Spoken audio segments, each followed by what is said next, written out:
We are back with the Fox News alert. From fire and fury to locked and loaded, President Trump has amped up his tough talk aimed at North Korea, and the Democrats, they are not having it. Senator Chuck Schumer blasting it as, quote, reckless rhetoric, while House Minority Whip Steny Hoyer calling it behavior we'd expect from Kim Jong-un, not the President of the United States. But did the Democrats' approach work any better? Here to react, Harvard Law professor Alan Dershowitz. Professor, always good to have you with us. Thank you. So a few other statements from Democrats just off the top here. This is from Nancy Pelosi. She says the president's most recent comments are recklessly belligerent and demonstrate a grave lack of appreciation for the severity of the North Korean nuclear situation. This one's from Adam Schiff, says the erratic and fiery belligerence of his statements and tweets do little to diffuse the situation and threaten to make a bad situation worse. I mean, more and more coming out from the Democratic side, angry about the president's rhetoric. Ultimately, though, isn't it the commander-in-chief in charge in this moment? Should we be playing politics here? Well, one hopes that the president is not doing what President Obama did some years ago when he created a red line with Syria and then failed to comply. I think that probably President Trump at this point has more credibility. I suspect he's believed because he's so unpredictable. We saw today that the North Koreans responded in kind. And so it's hard to second guess. Some presidents have taken the position of speak softly and carry a big stick. That was Teddy Roosevelt. Other presidents have spoken forcefully and loudly. It really depends on the situation. So I'm going to wait and see how it plays out before trying to second guess.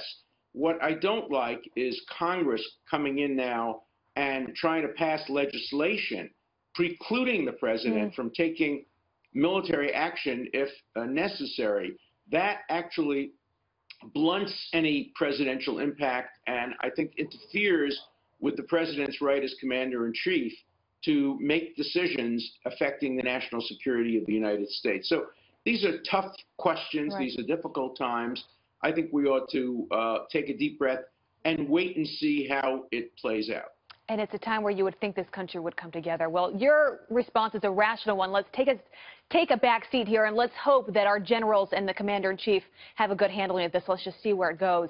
I want to get your thoughts on this other topic we're following. A federal judge now ordering a new search at the State Department for Hillary Clinton emails that were related to the Benghazi attack. We're about to remember this attack 5 years later, Professor. What do you think of this? Why are we looking into emails now 5 years later?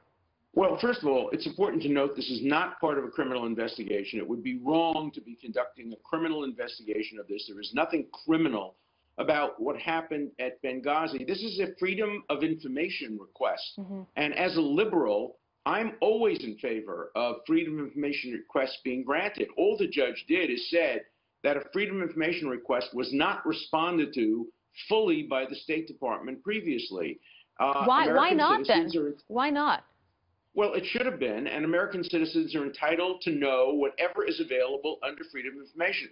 The more information, the better. So as long as this doesn't turn into a criminal investigation, which I think would be, again, a mistake of criminalizing political differences, I take the same position in relation to Republicans and Democrats. Don't turn policy differences into criminal investigations. As long as it's not a criminal investigation, I'm in favor of the judge asking the State Department to provide more information. Once we see all the information, then we can decide how to react to it. I suspect the proper reaction will be political, not legal.